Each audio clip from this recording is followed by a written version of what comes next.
Il y avait, à côté du puits, une ruine de vieux murs de pierre.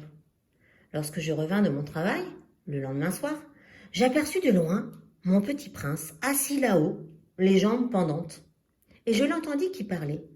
Tu ne t'en souviens donc pas disait-il. Ce n'est pas tout à fait ici. Une autre voix lui répondit sans doute, puisqu'il répliqua. Si, c'est bien le jour, mais ce n'est pas ici l'endroit. Je poursuivis ma marche vers le mur. Je ne voyais ni n'entendais toujours personne. Pourtant, le petit prince répliqua de nouveau. Bien sûr, tu verras où commence ma trace dans le sable. Tu n'as qu'à m'y attendre. J'y serai cette nuit. J'étais à 20 mètres du mur et je ne voyais toujours rien. Le petit prince dit encore après un silence. Tu as du bon venin? Tu es sûr de ne pas me faire souffrir longtemps? Je fis halte, le cœur serré, mais je ne comprenais toujours pas. Maintenant, va-t'en, dit-il. Je veux redescendre. Alors, j'abaissai moi-même les yeux vers le pied du mur. Et je fis un bond.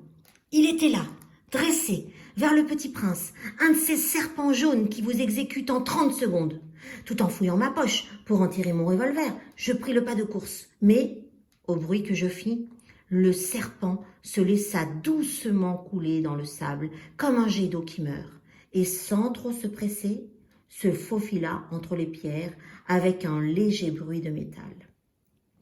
Je parvins au mur juste à temps pour y recevoir, dans les bras, mon petit bonhomme de prince, pâle comme la neige. Mais quelle est cette histoire-là? Tu parles maintenant avec les serpents? J'avais défait son éternel cache-nez d'or. Je lui avais mouillé les tempes et l'avais fait boire. Et maintenant, je n'osais plus rien lui demander.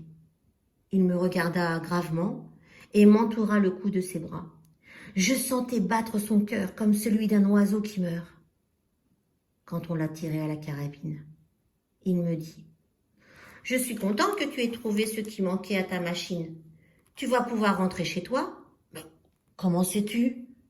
Je venais justement lui annoncer que, contre toute espérance, j'avais réussi mon travail. Il ne répondit rien à ma question, mais il ajouta « Moi aussi aujourd'hui, je rentre chez moi. » Puis, mélancolique, « C'est bien plus loin, c'est bien plus difficile. » Je sentais bien qu'il se passait quelque chose d'extraordinaire. Je le serrais dans les bras, comme un petit enfant, et cependant, il me semblait qu'il coulait véritablement dans un abîme sans que je puisse rien pour le retenir. Il avait le regard sérieux, perdu, très loin. J'ai ton mouton, et j'ai la caisse pour le mouton, et j'ai la muselière. Et il sourit avec mélancolie. J'attendis longtemps. Je sentais qu'il se réchauffait peu à peu. Petit bonhomme, tu as eu peur? Il avait eu peur, bien sûr, mais il rit doucement. J'aurais bien plus peur ce soir. De nouveau, je me suis sentie glacée par le sentiment de l'irréparable. Et je compris que je ne supportais pas l'idée de ne plus jamais entendre ce rire. C'était pour moi comme une fontaine dans le désert. Petit bonhomme, je veux encore t'entendre rire. Mais il me dit, cette nuit, ça fera 1 an. Mon étoile se trouvera juste au-dessus de l'endroit où je suis tombée l'année dernière. Petit bonhomme, n'est-ce pas que c'est un mauvais rêve, cette histoire de serpent et de rendez-vous et d'étoiles? Mais il ne répondit pas à ma question. Il me dit, ce qui est important, ça ne se voit pas, bien sûr. C'est comme pour la fleur. Si tu aimes une fleur qui se trouve dans une étoile, c'est doux la nuit de regarder le ciel. Toutes les étoiles sont fleuries, bien sûr. C'est comme pour l'eau. Celle que tu m'as donnée à boire était comme une musique à cause de la poulie et de la corde. Tu te rappelles? Elle était bonne, bien sûr. Tu regarderas la nuit les étoiles. C'est trop petit chez moi pour que je te montre où se trouve la mienne. C'est mieux comme ça. Mon étoile, ça sera pour toi une des étoiles. Alors, toutes les étoiles, tu aimeras les regarder. Elles seront toutes tes amies. Et puis, je vais te faire un cadeau. Il rit encore. Ah, petit bonhomme, j'aime entendre ce rire. Justement, ce sera mon cadeau. Ce sera comme pour l'eau. Mais que veux-tu dire? Les gens ont des étoiles qui ne sont pas les mêmes. Pour les uns qui voyagent, les étoiles sont des guides. Pour d'autres, elles ne sont rien que des petites lumières. Pour d'autres, qui sont des savants, elles sont des problèmes. Pour mon businessman, elles étaient de l'or. Mais toutes ces étoiles-là se taisent. Toi, tu auras des étoiles comme personne n'en a. Mais que veux-tu dire? Quand tu regarderas le ciel la nuit, puisque j'habiterai dans l'une d'elles, puisque je rirai dans l'une d'elles, alors ce sera pour toi comme si riaient toutes les étoiles.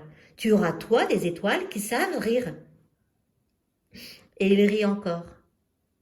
Et quand tu seras consolé, on se console toujours, tu seras content de m'avoir connu. Tu seras toujours mon ami. Tu auras envie de rire avec moi. Et tu ouvriras parfois la fenêtre comme ça, pour le plaisir. Et tes amis seront bien étonnés de te voir rire en regardant le ciel. Alors tu leur diras, oui, les étoiles, ça me fait toujours rire.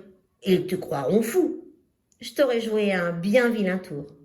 Et il rit encore. Ce sera comme si je t'avais donné au lieu d'étoiles des tas de petits grelots qui savent rire. Et il rit encore. Puis, il redevint sérieux.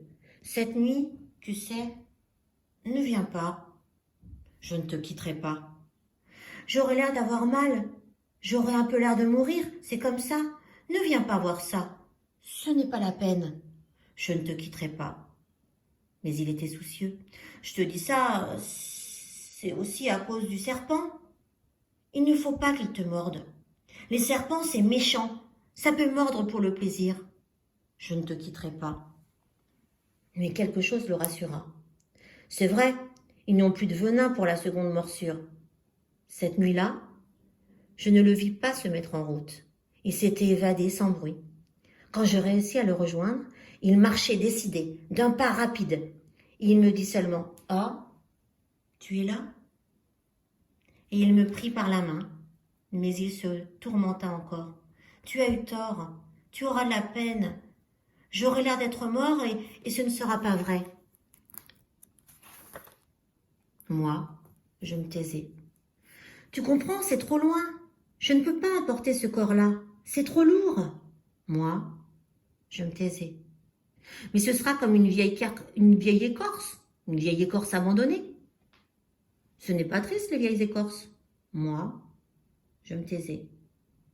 Il se découragea un peu, mais il fit encore un effort. Ce sera gentil, tu sais. Moi aussi, je regarderai les étoiles. Toutes les étoiles seront des puits avec une poulie rouillée.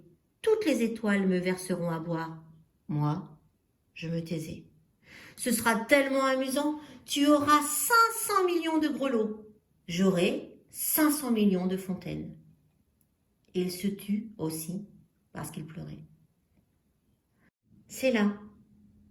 Laisse-moi faire un pas tout seul. Et il s'assit parce qu'il avait peur. Il dit encore, tu sais, ma fleur, j'en suis responsable. Elle est tellement faible et elle est tellement naïve. Elle a 4 épines de rien du tout pour la protéger contre le monde. Moi, je m'assis parce que je ne pouvais plus tenir debout. Il dit, voilà, c'est tout. Il hésita encore un peu, puis il se releva. Il fit un pas. Moi, je ne pouvais pas bouger. Il n'y eut rien qu'un éclair jaune près de sa cheville. Il demeura un instant immobile. Il ne cria pas. Il tomba doucement, comme tombe un arbre. Ça ne fit même pas de bruit à cause du sable. À suivre.